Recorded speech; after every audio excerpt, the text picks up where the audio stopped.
क्या प्रातः क्लास है? 23 जुलाई 1962। रिकॉर्ड चला है भोलेनाथ से निराला कोई और नहीं।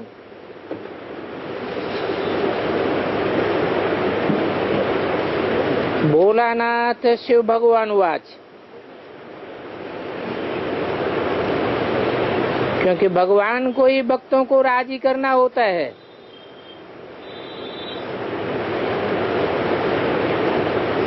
बहुत भक्ति करते हैं भगवान को राजी करने के लिए। भगवान को राजी करने के लिए इस मनुष्य सृष्टि में आना पड़ता है।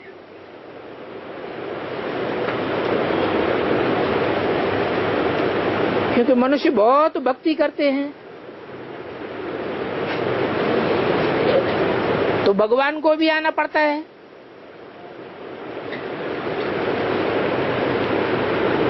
और झोली भी तो यहाँ ही भरते हैं।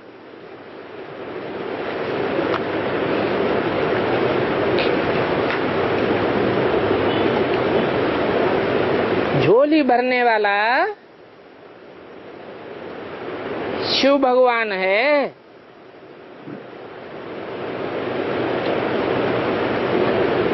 परंतु वो शंकर के आगे जाके कहते हैं भर दे झोली, भर दे झोली।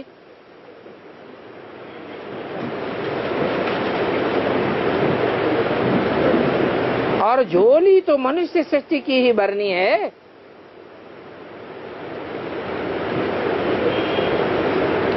जानवरों की झोली थोड़े ही भरेंगे।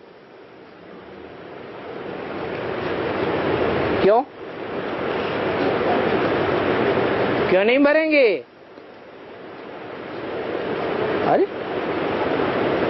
अरे जानवरों को तो ज्ञान होता ही नहीं है, उनको तो बुद्धि ही नहीं है इतनी। जो ज्ञान को समझें और भगवान को पहचाने, तो मनुष्य सृष्टि की ही झोली भरनी है। और मनुष्य ही बहुत कंगाल हो गए हैं।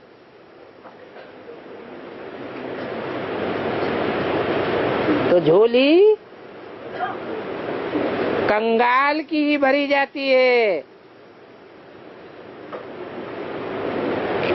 भारत कितना कंगाल है।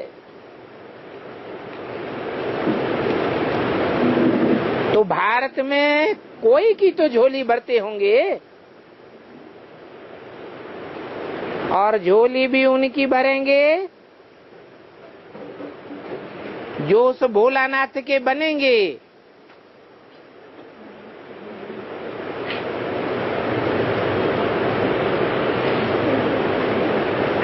वो भोलानाथ खुद आकर के अपनी पहचान देते हैं।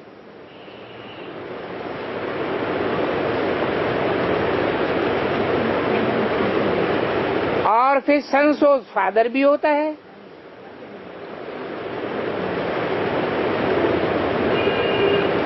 जो बच्चे बनते हैं वो भी बाप की पहचान देते हैं।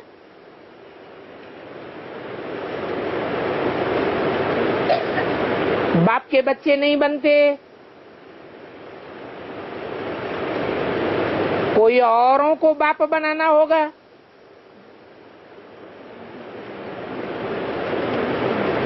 तो संसोध फादर करेंगे, बाप का नाम बाला करेंगे या बाप का नाम डुबोवेंगे? क्या करेंगे? तुम जानते हो कि भोलानाथ कृष्ण को नहीं कहा जाता है।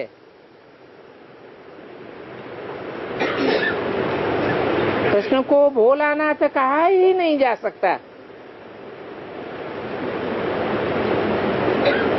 भक्तों का रखवाला कृष्ण नहीं है।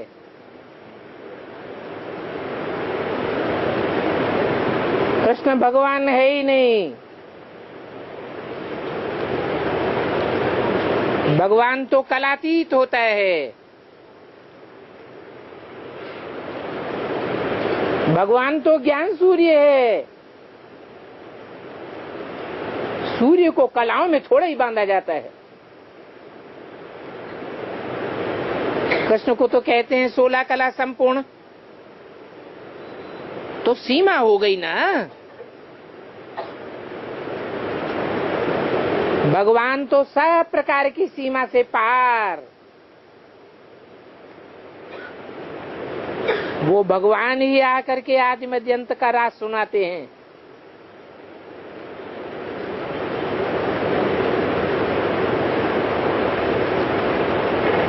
और ये आदि मध्य अंत का राज गीता में ही है।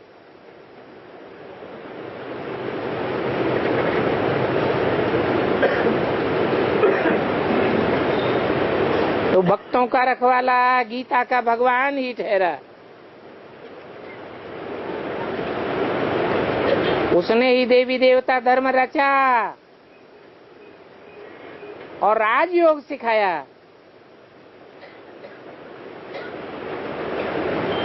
राधे कृष्ण भी गीता के भगवान द्वारा बने थे।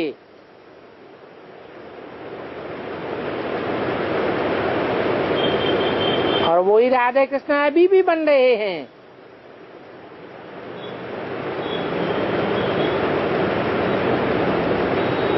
गाते भी है नर को नारायण बनाता हूँ, राजयोग के द्वारा। नारायण भी 16 कला संपूर्ण,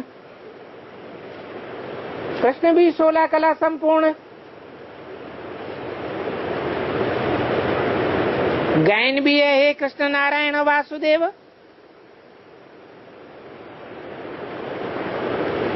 जरूर कृष्ण ही नारायण बनता है।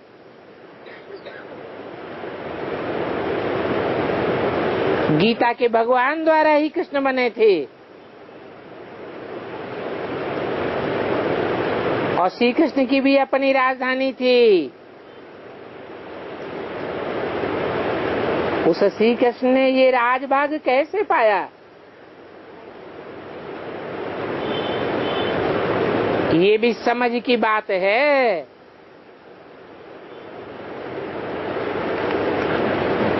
कौन से श्री कृष्ण ने राजभाग पाया भगवान से?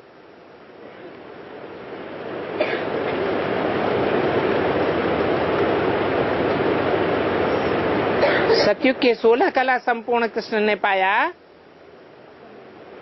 या संगम युगी कृष्ण ने पाया?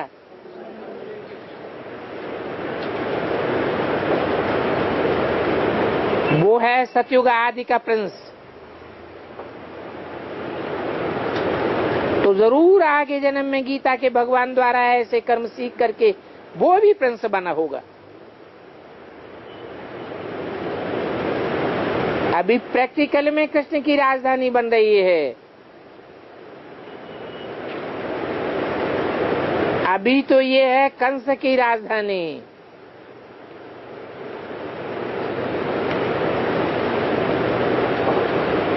कन्याओं को कोसा जाता है।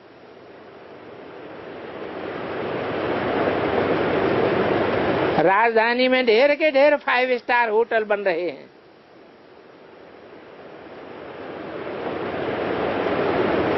शिव भोलानाथ खुद कहते हैं ये सब आसुरी संप्रदाय हैं।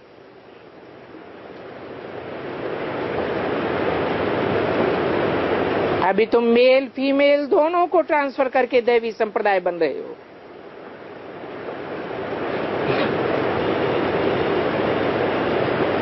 अभी शूद्र से ब्राह्मण बनाते हैं। किसके द्वारा? ब्रह्मा द्वारा पहली मशीनरी शुरू होती है। शूद्र से ब्राह्मण बनाने की। तो ब्रह्मा भी यहाँ ही चाहिए। ऐसे नहीं कि वो ब्रह्मा सूक्ष्म वतन में बैठा है और ब्राह्मण यहाँ रचते हैं।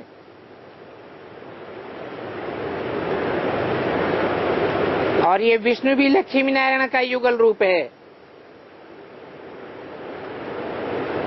क्योंकि ये प्रवृत्ति मार्ग है। तुम जानते हो हम जाकर के प्रवृत्ति मार्ग में ऐसे राजा रानी बनेंगे।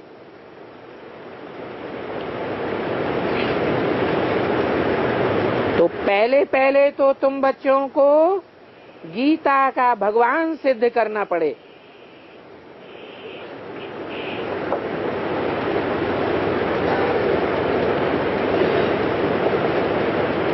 क्या आखिर इन गीता का भगवान है कौन? स्थूला कला संपूर्ण बनने वाला श्री कृष्ण, सो नारायण,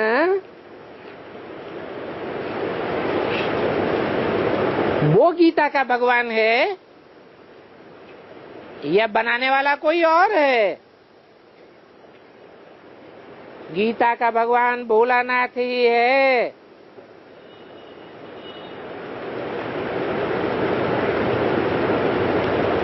और ये जो गीता आया भोलानाथ से निराला कोई और नहीं, ये भी इसी बात को सिद्ध करता है। ऐसे ऐसे रिकॉर्ड बहुत काम में आवेंगे।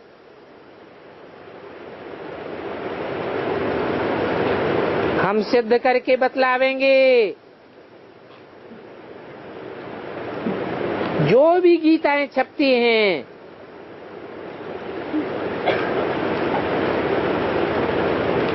भांति भांति की व्याख्याएं की जाती हैं। अपने अपने मठ पंथ के अनुसार व्याख्याएं कर देते हैं। उन सब पर केस करना है। ये सब गीताएं झूठी हैं।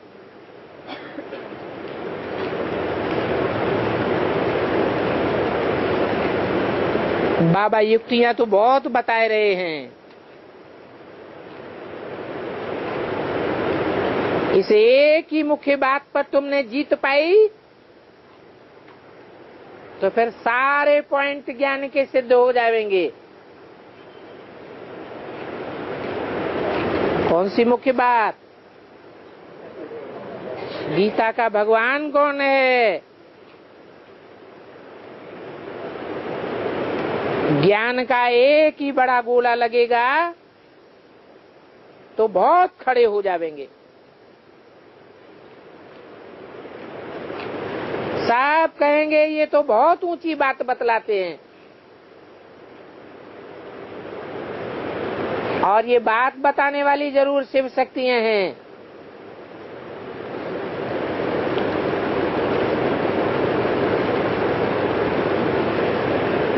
शिववंशी होंगे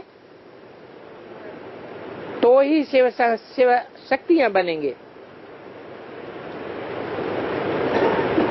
क्योंकि शिव ही सर्वशक्तिवान है। सर्वशक्तिवान एक को ही कहा जाता है जो माया रूपी रावण से लिबरेट कराते हैं। अभी हम माया के गुलाम बन गए थे।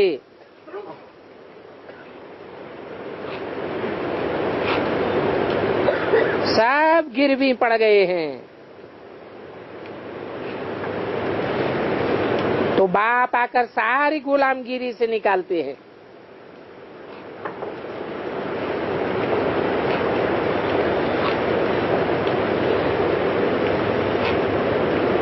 मन से पुकारते भी हैं, मैं गुलाम, मैं गुलाम, मैं गुलाम तेरा। एक तरफ कहते हम गुलाम हैं, फिर अपन को ईश्वर हम कहने लग पड़ते हैं, ईश्वर कहने लग पड़ते हैं।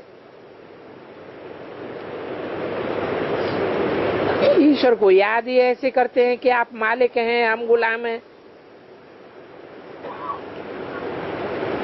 गाते भी हैं, मालिक तेरे बंदे हम।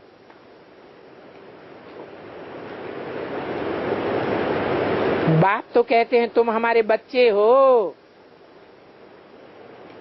गुलाम नहीं हो। अभी तुम माया के गुलाम बने हो।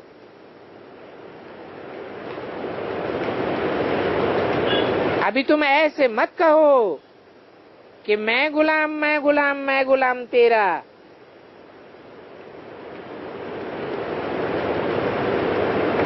बच्चों को गुलाम थोड़ा ही कहा जाता है।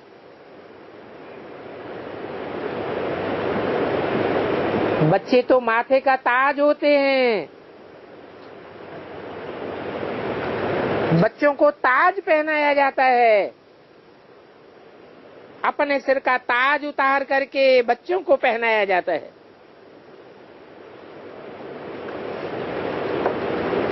अभी मैं तुम बच्चों को मालिक बनाता हूं। तो ये बात भी तुम बच्चों को सिद्ध करके समझानी है कि श्री कृष्ण का ये है सतयुग आदि का जन्म।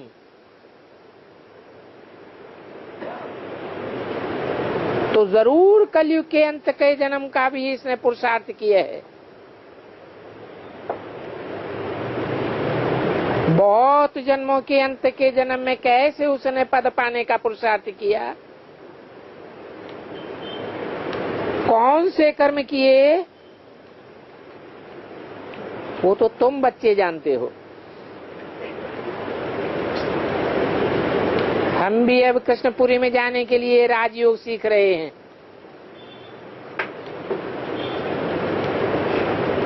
श्री कृष्ण सृष्टि के आदि में पहला प्रिंस है, तो जरूर सृष्टि के आदि अंतिम जन्म में कहीं से प्रारब्ध पाई है।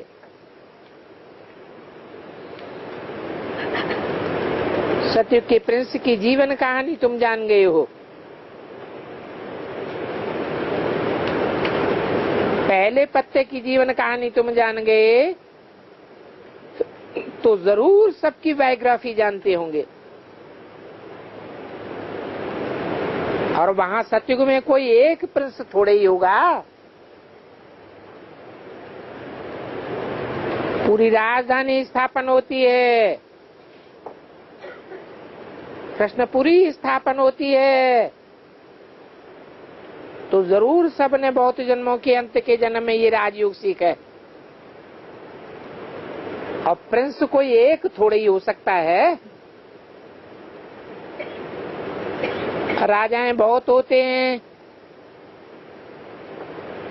तो उन राजाओं के बच्चे फिर प्रिंस प्रिंसेस बनेंगे। राजाओं के पास भी बहुत जन्म लेते हैं ना, और राजाएं तो अभी भी हैं, सिर्फ राजाओं का नाम मिटा दिया है। तुम बच्चों को मुख्य एक ही बात सिद्ध करके समझानी है। श्री कृष्ण की राजधानी कैसे स्थापन हुई। बाबा कहते हैं कि मैं ही आकर के इनके बहुत जन्मों के अंत में प्रवेश करके ये राजयोग सिखाता हूं।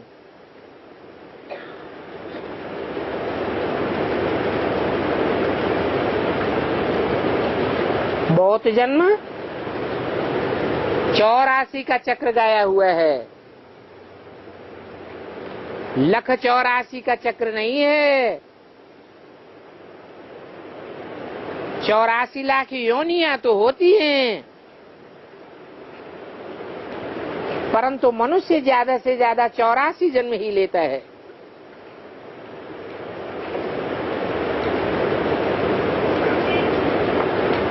उन 84 जन्मों में ऐसे भी नहीं मैं हर युग में आता हूं, नहीं, जब 84 का चक्र पूरा हो तब आकर के राजयोग सिखलाता हूं। 23/7/62 की वाणी का दूसरा पेज। तुम बच्चे ये भी जानते हो कि योग से आयु बढ़ती है। कैसे बढ़ती है, किसकी आयु बढ़ती है? जैसे कोई बीज होता है, बीज पुराना हो जाता है तो उसका पौधा छोटा होता है, दाने कम निकलते हैं, कमजोर दाने निकलते हैं, अच्छे फल पैदा नहीं करता। उसी बीज को परिष्कृत कर दिया जाता है तो बड़ा पौधा निकलता है, ज्यादा फल देता है। तो ये भी राजयोग है। राजयोग से तुम्हारी आत्मा परिष्कृत हो जाती है और आयु बढ़ जाती है। इन ब्रह्मा की भी आयु बढ़ती है ना। तुम समझा सकते हो कि गीता की भगवान ने योग सिखलाया था,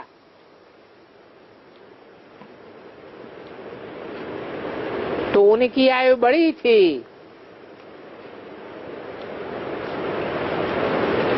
किसी को समझाना कितना आसान है। ऐसा समझावे जो सुनने वालों के रोमांच खड़े हो जावे। तुम रामचंद्र के मंदिर में भी जाकर के समझा सकते हो कि इन्होंने ये प्रारब्ध कैसे पाई।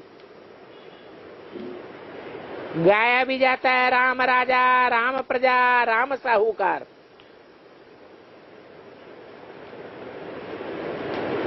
तो राम राजा से प्रजा कैसे बना और प्रजा में भी साहूकारी का पद कैसे लिया, ये प्रारब्ध इन्होंने कैसे पाई।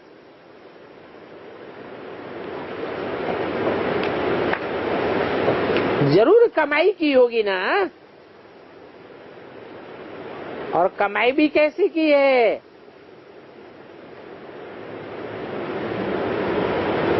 ऐसी कमाई की जो इतना बड़ा साहूकार बनता है कि सतयुग के अंतिम महाराजा का पद भी ले लेता है। उनकी राजाई खलास और राम की राजाई शुरू हो जाती है।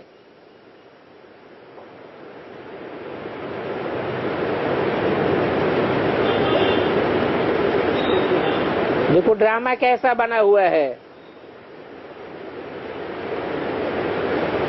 कहीं तो ऐसे ड्रामा की शूटिंग होती होगी।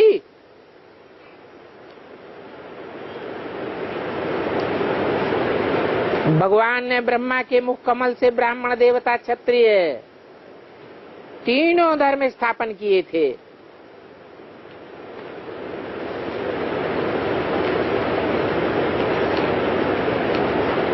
तो राम वाली आत्मा क्षत्रिय बनी होगी ना, फेलियर भी हुई होगी ना, फिर सदैव तो फेलियर नहीं होगी, कभी पास भी हुई होगी ना। फाइनल पेपर में पहले पहले ये पास होते हैं।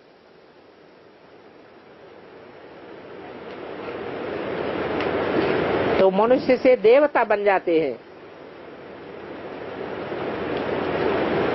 और पढ़ाई कोई पिछले जन्म में पढ़ते थे तो अगले जन्म में प्राप्ति करते हैं क्या? नहीं, उसी जन्म में पढ़ाई पढ़ना और उसी जन्म में नर से नारायण बनना। नारायण देवता था ना, 16 कला संपूर्ण। तो देवता बनने से पहले क्या था? है? जरूर ब्राह्मण बना होगा। अभी ये प्रारब्ध पाए रहे हैं। ऐसे भी नहीं कहेंगे कि उन्होंने सतयुग त्रेता में प्रारब्ध बनाई। नहीं, सतयुग त्रेता में तो 84 का चक्र पूरा होता ही नहीं। 84 का चक्र जरूर कलयुग के अंत में पूरा होता होगा।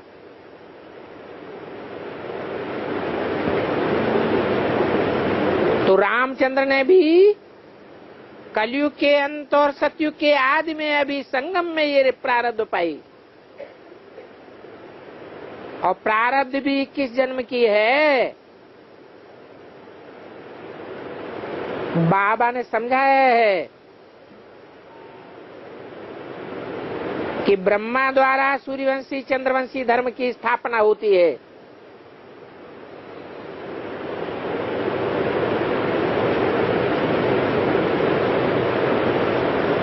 किसके द्वारा होती है? ब्रह्मा द्वारा हो गई है? तो झूठ समझाया क्या?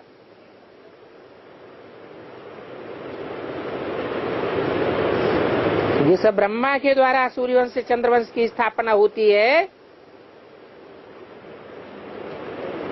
वो ब्रह्मा ही जगदम्बा के रूप में पूजा जाता है।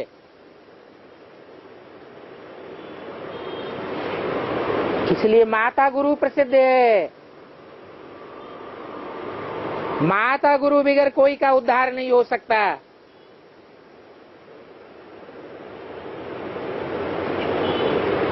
अभी सूर्यवंशी चंद्रवंशी राजधानी स्थापन होनी है।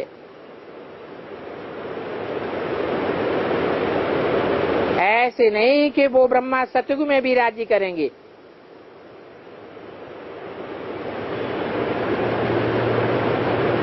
नहीं, वहां तो जो पढ़े हुए होंगे वो पढ़े हुए सूर्यवंशी होंगे। उन सूर्यवंशियों के आगे भरी ढोनी पड़ेगी।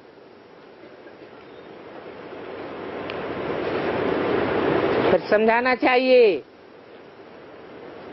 ये राम को बाण आदि क्यों दिए हैं।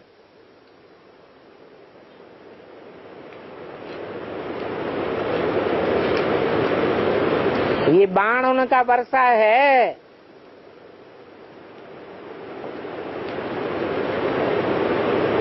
फेल हो गए तो बाण उनको दे दिए, जाओ शिकार करो और अपनी प्रारब्ध बनाओ।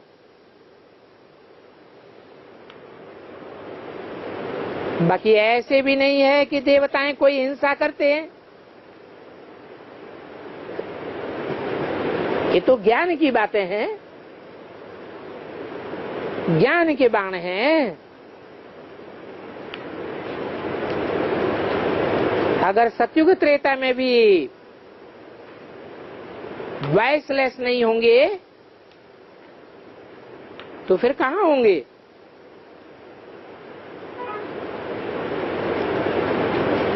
वहां भी वॉइसलेस।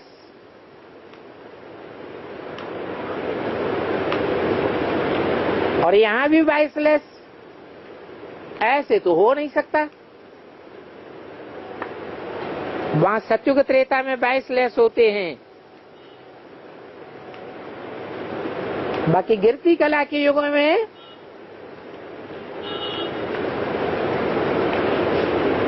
नॉन वायलेंस नहीं हो सकता।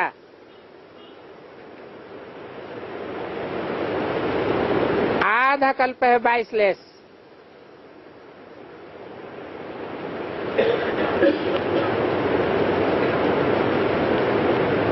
वास्तव में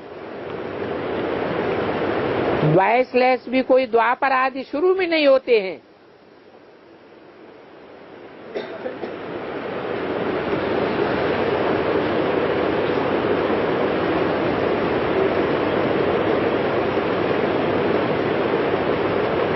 करीबन 3500 वर्ष तक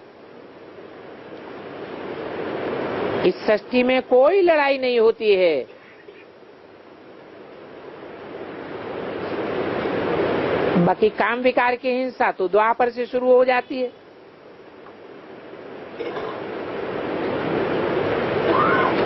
द्वापर के आदि से ही विकारी शुरू हो जाते हैं। परंतु पहले पहले विकारी भी सात्विक स्टेज वाले होते हैं।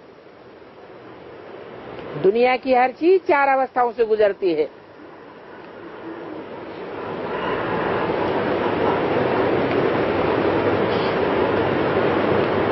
तो कहेंगे द्वापर के आदि से ही वाम मार्ग शुरू हो जाता है। ऐसे नहीं कहेंगे कि वाम मार्ग आदि से ही तामसी बन जाता है। नहीं, पहले वाम मार्ग भी सात्विक स्टेज में होता है। तो ये पॉइंट है समझाने के लिए कि उन्होंने राजभाग्य कैसे लिया। कलयुग के अंत में और सतयुग के आदि में क्या था।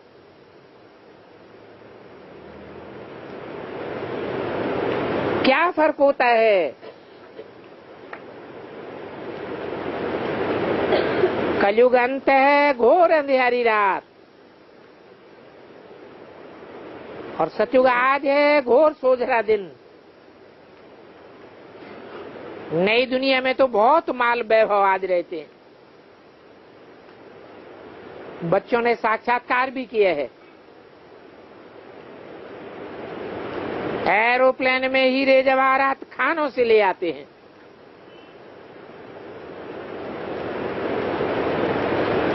अभी जो खानियां सोने चांदी हीरे जवाहरात की खाली हो गई हैं,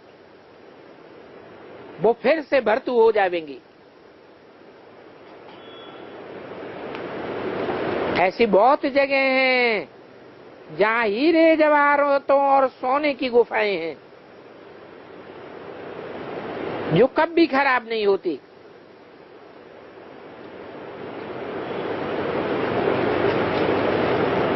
वो सारा माल फिर हमारे काम में आ जाएगा।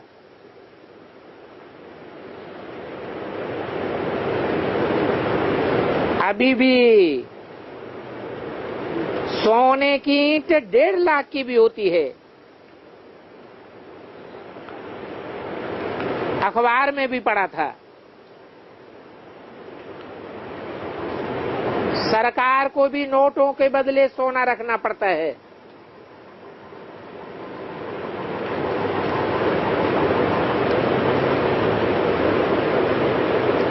साइंस की भी बहुत ताकत रहती है,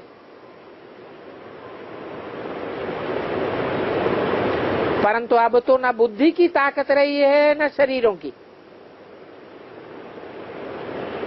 और वहां नई दुनिया में तो 7 तरह की ताकत होती है। शहंशाह बनने में कोई देर ही नहीं लगती है।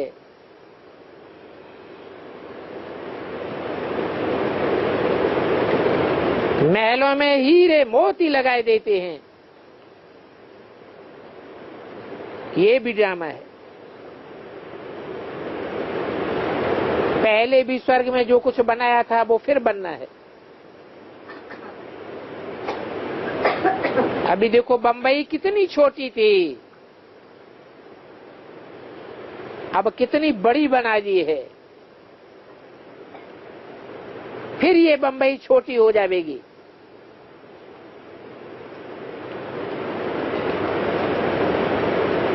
तो अच्छी अच्छी बातें तुम समझ रहे हो, और समझना है भी बहुत सहज। तुम बच्चों को बाबा ये ज्ञान रत्नों का दान देते हैं, फिर तुमको औरों को दान करना है। और दान भी बहुत प्यार से करना चाहिए।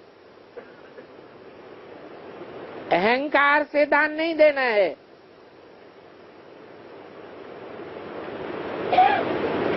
भोलानाथ बाबा देखो कितना रहम दिल है। भोलानाथ बाबा में कभी विकार की निशानी नहीं हो सकती।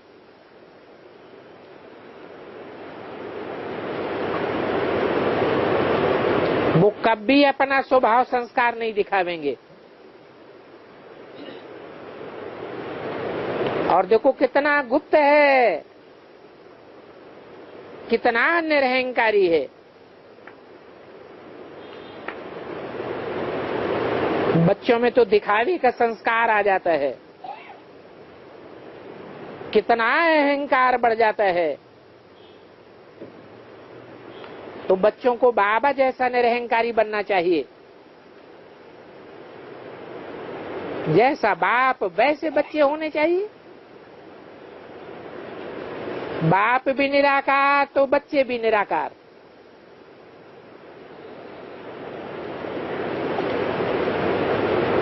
तुम जानते हो ज्ञान सारा आत्मा में ही रहता है। हम बाबा के पास निराकारी दुनिया में जावेंगे, फिर वहां से आवेंगे प्रारब्ध भोगने के लिए।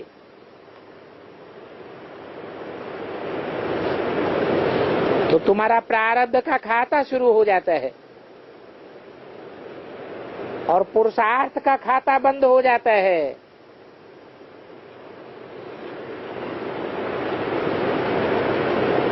फिर तो जीवन में खुशियां ही खुशियां होंगी, जिन खुशियों के लिए हम तुम मम्मा सब पढ़ रहे हैं। तो जरूर हमको पढ़ाने वाला कोई और है, और ज्ञान के सागर से अंत तक हम पढ़ते रहेंगे। जब पढ़ाई पूरी हो जाएगी फिर तो यहाँ रहने की भी दरकार नहीं है।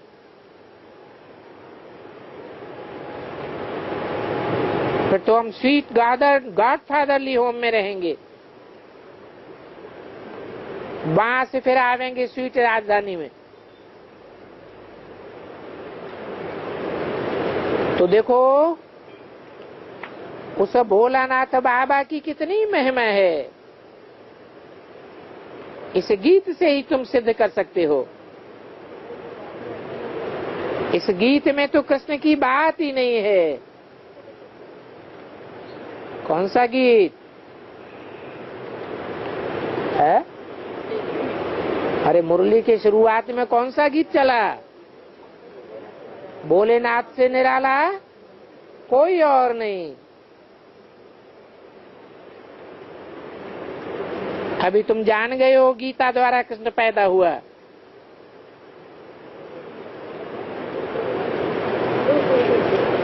और भगवान के द्वारा गीता पैदा हुई।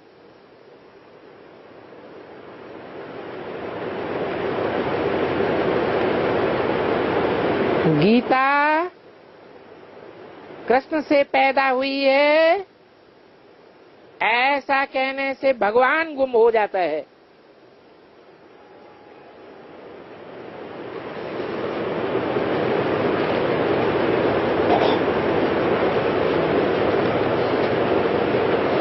गीता किसने सुनाई?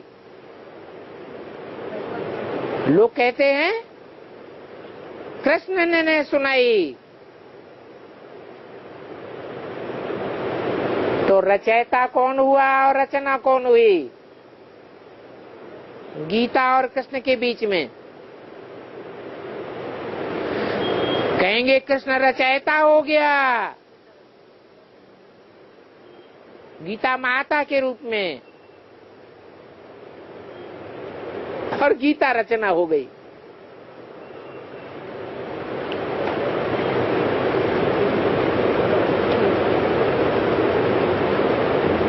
तो रचना को किसके डायरेक्शन पर चलना पड़े? है रचयिता की डायरेक्शन पर चलना पड़े। इसलिए आज सारी दुनिया उल्टी हो गई है। घर घर में माताएं किसके डायरेक्शन पर चलती हैं? बच्चों के डायरेक्शन पर चलती हैं। बच्चे रचयिता हो गए और माताएं रचना हो गई।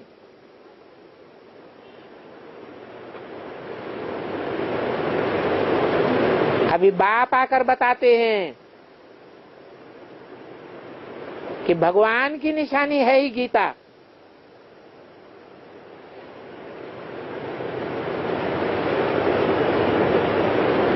बाबा कहते हैं गीता द्वारा मैं स्वर्ग की स्थापना करता हूं।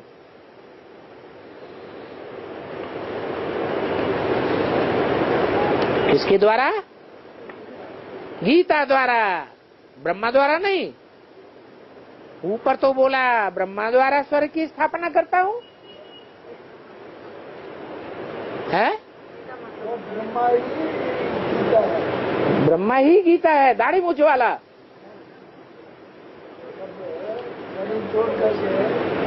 जिसके द्वारा स्वर्ग की स्थापना होती है तो उसकी पूजा होनी चाहिए, मंदिर बनने चाहिए, गीता मंदिर बनने चाहिए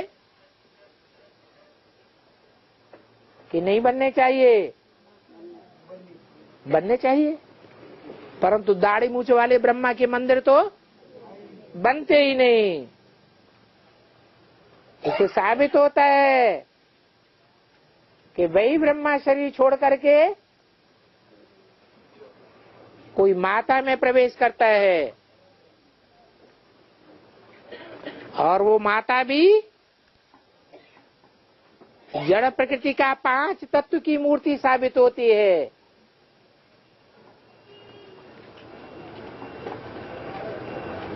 मंदिर में पहले मूर्ति स्थापन करते हैं,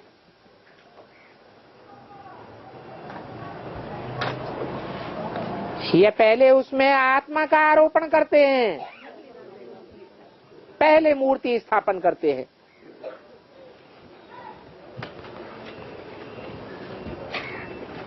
बाद में आत्मा का आरोपण होता है।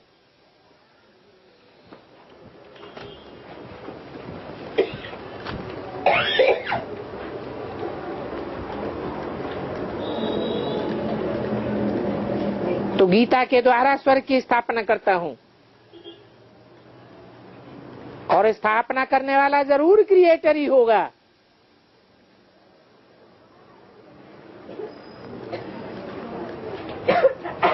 फिर द्वैतवादी द्वापर से रावण राज्य शुरू होता है। वो रावण नरक की स्थापना माया द्वारा करता है। क्या कहा है? ब्राह्मणों की दुनिया में शूटिंग होती है या नहीं होती है? कैसे?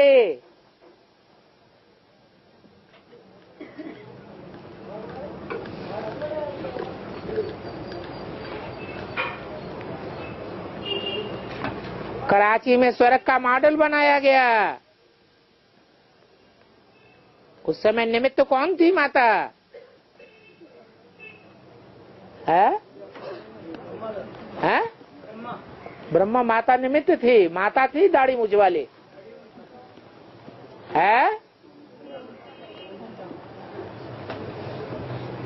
मम्मा निमित्त थी। दोनों माताएं तो चली गई।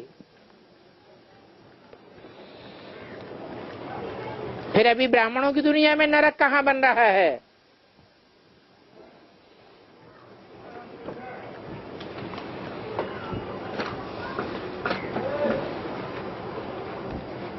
नरक की स्थापना माया द्वारा होती है, क्योंकि माया न खुद भगवान को जानती पहचानती है और न दूसरों को पहचानने देती है।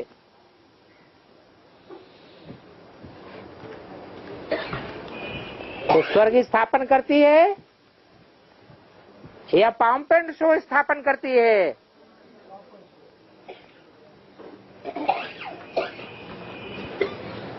पच्चीस 2500 वर्ष हुए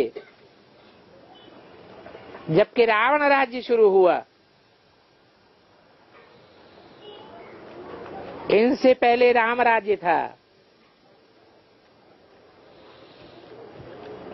तुम हिसाब भी निकाल सकते हो।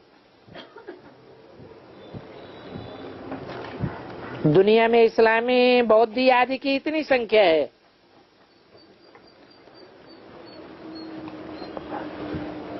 बाकी भारत का धर्म 2 युगों तक चला है।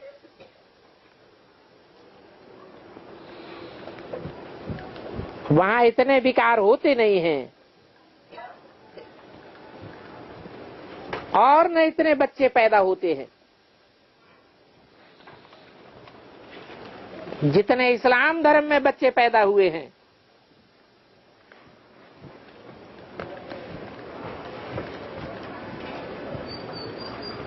दो हाथ पांव वाले मनुष्यों की सृष्टि तो वो ही है।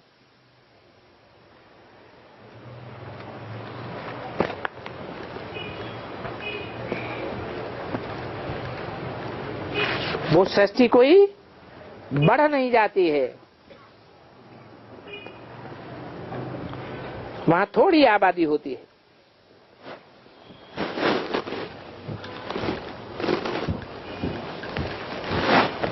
अच्छा, ओम शांति।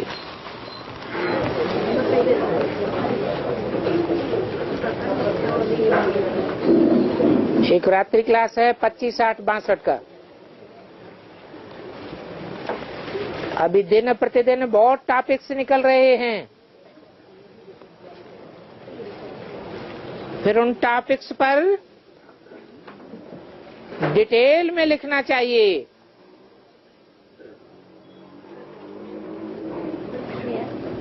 कि हमको इन टॉपिक्स पर भाषण करने हैं। जो बाप की जीवन कहानी को जानते हैं वो ही बाप से वर्षा लेंगे। तो बच्चों को टॉपिक बनाना चाहिए। आओ तो हम बाप से 21 जन्मों का वर्षा लेकर देवे। जितना जितना भाषण करेंगे उतना उतना कोई न कोई जरूर आते रहेंगे।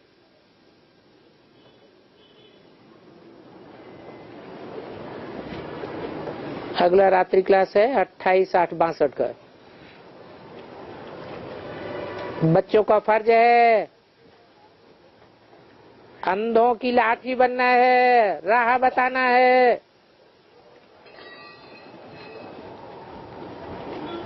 उनकी बुद्धि ही तो अंधी है।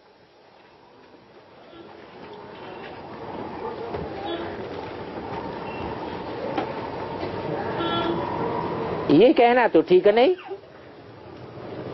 बुद्धि अंधी है या आंखें अंधी हैं?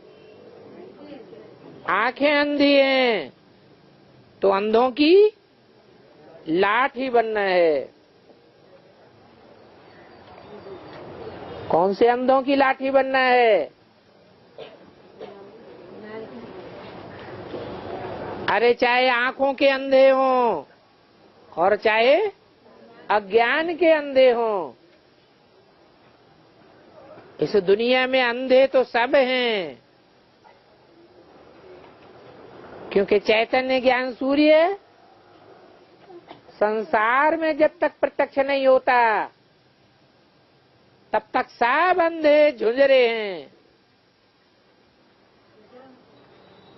कम दिखाई पड़ने वाला,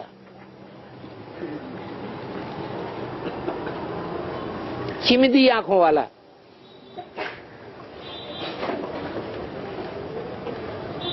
वास्तव में जिस शास्त्र में झूठ लिखा हुआ हो उसको शास्त्र नहीं कह सकते। शास्त्र कहा जाता है शासन करने का विधान।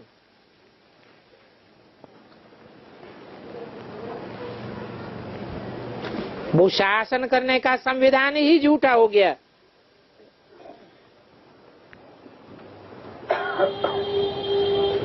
शास्त्र तो बहुत ऊंची बात है, बहुत ऊंचा नाम है। तो ये शास्त्र बहुत अच्छा नाम है। उन शास्त्रों में यदि ऐसी बातें हो जो मनुष्यों का परमपिता परमात्मा से योग ही टूट जाए तो फिर उनको शास्त्र नहीं कहा जा सकता। रामायण में भी झूठ है, राम जैसे देवताओं की ग्लानि कर दी है।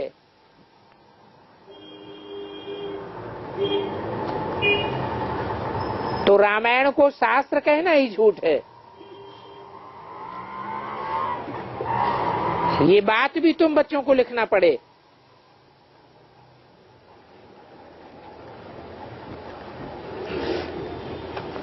ओम शांति।